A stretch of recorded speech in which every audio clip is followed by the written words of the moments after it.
पश्येतां पाण्डुपुत्राणामाचार्य महतीं चमुं व्यूढ़ां द्रुपदपुत्रेण तव शिष्येन धीमता।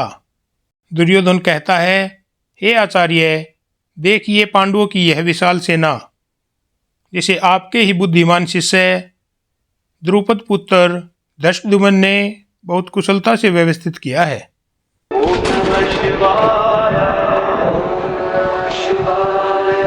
मेरे सनातनीय भाइयों और बहनों, आप सबको मेरा नमस्कार।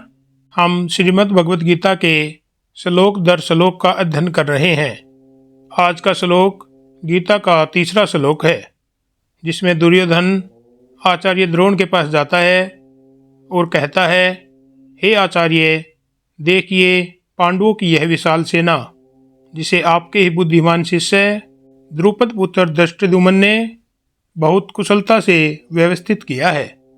यहाँ दुर्योधन के शब्दों में व्यंग्य, भय और चिंता तीनों झलकते हैं। वह बाहरी तौर पर अपनी बात सम्मानपूर्वक कहता है, परंतु भीतर से उसका मन कुंठा और असुरक्षा से भरा हुआ है। तो मेरे सनातनीय भाइयों और बहनों, हम श्रीमद् भगवद गीता के तीसरे श्लोक का दार्शनिक और मनोवैज्ञानिक दृष्टि से अर्थ समझते हैं। पश्य एताम यानी देखो। यहाँ पर देखो केवल देखने का नहीं, ध्यान आकर्षित करने का आह्वान है। दुर्योधन चाहता है कि उसका गुरु स्थिति की गंभीरता को समझे, क्योंकि वह स्वयं भीतर से अस्थिर हो चुका है।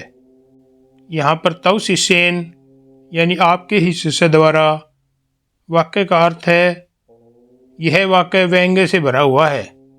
दुर्योधन यह जताना चाहता है कि हे गुरुजी, देखिए आपके ही शिष्य अब हमारे विरोधी बन गए हैं। इसमें छिपा हुआ आरोप और कटाक्ष दोनों है। तीसरे नंबर पर देखते हैं व्यूढ़ाम महतीम चमुम। यह दिखाता है कि पांडवों की सेना न केवल विशाल है, बल्कि रणनीतिक रूप से भी संगठित है। यानी युद्ध केवल बल का नहीं, बुद्धि और संगठन दोनों का है। यहाँ दुर्योधन ने धीमता शब्द का भी इस्तेमाल किया है, जिसका अर्थ होता है बुद्धिमान द्वारा। लेकिन इसका दार्शनिक अर्थ निकलता है कि दुर्योधन की यह स्वीकृति दर्शाती है कि वह शत्रु की बुद्धिमता और कौशल को स्वीकार कर रहा है, भले ही अनिच्छा से। उसकी इच्छा तो नहीं है, लेकिन वह उसे फिर भी स्वीकार कर रहा है। यह किसी भी संकटग्रस्त व्यक्ति की मनोवैज्ञानिक प्रतिक्रिया होती है। श्रीमद् भगवद गीता के तीसरे श्लोक का आज के युग में क्या महत्व है, यह भी समझना जरूरी है। पहला महत्व, प्रतिद्वंद्वी की क्षमता का सम्मान करें। कभी कभी जो हमारे विरोध में हो, वह भी हमारा शिक्षक बन सकता है। प्रतिद्वंद्वी की ताकत को समझना कमजोरी नहीं, रणनीतिक बुद्धिमत्ता है। दूसरा महत्व है व्यंग्य नहीं, विवेक अपनाएं। दुर्योधन की तरह दूसरों की सफलता पर व्यंग्य करना असुरक्षा का लक्षण है। सच्चा नेता दूसरों की शक्ति देखकर सीखता है, चिढ़ता नहीं है। यहाँ तीसरा महत्व निकल कर आता है गुरु और शिष्य का कर्म संबंध। दुर्योधन को यह दर्द था कि उसके गुरु का शिष्य शत्रु पक्ष में है। यह हमें याद दिलाता है कि गुरु का ज्ञान निष्पक्ष होता है। वह केवल सत्य और धर्म की ओर प्रवाहित होता है। चौथा महत्व यहाँ निकल कर आता है संगठन और रणनीति की शक्ति। केवल बल नहीं, संगठन और नेतृत्व की स्पष्टता ही सफलता का आधार है।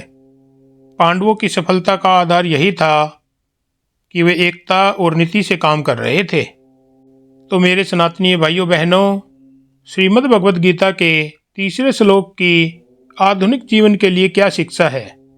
पहली शिक्षा है प्रतिद्वंदी की रणनीति से सीखें, उसे कम न आंकें।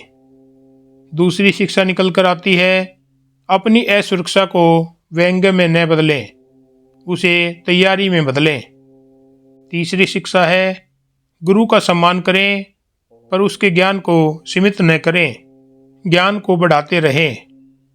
चौथी शिक्षा है, बुद्धिमान और संगठित लोग ही विजय की दिशा तय करते हैं। तो मेरे सनातनीय भाइयों और बहनों, यह था श्रीमद् भगवद गीता का तीसरा श्लोक। इसमें हमने जाना कि दुर्योधन ने जब पांडवों की सेना देखी तो वह भीतर से विचलित हो उठा। उसने अपने गुरु द्रोणाचार्य से कहा, हे आचार्य, देखिए इस महान सेना को, जिसे आपके ही बुद्धिमान शिष्य धृष्टद्युम्न ने सजाया है। तो मेरे सनातनीय भाइयों और बहनों, यह श्लोक केवल युद्ध का दर्शन नहीं है, बल्कि एक नेता के भीतर चल रहे द्वंद्व का चित्र है। दुर्योधन यहाँ भय को छिपाने के लिए व्यंग्य का सहारा ले रहा है, लेकिन गीता हमें सिखाती है कि दूसरों की ताकत देखकर व्यंग्य नहीं करना चाहिए, बल्कि विवेक और विनम्रता अपनानी चाहिए। जो दूसरों की क्षमता को पहचान लेता है वही खुद को बेहतर बना पाता है, और यही है आत्मविकास की पहली सीढ़ी। प्रतिद्वंद्वी से नहीं, स्वयं से आगे बढ़ना। जय श्री कृष्णा। तो मेरे सनातनियों भाइयों बहनों, यह थी हमारी आज की वीडियो।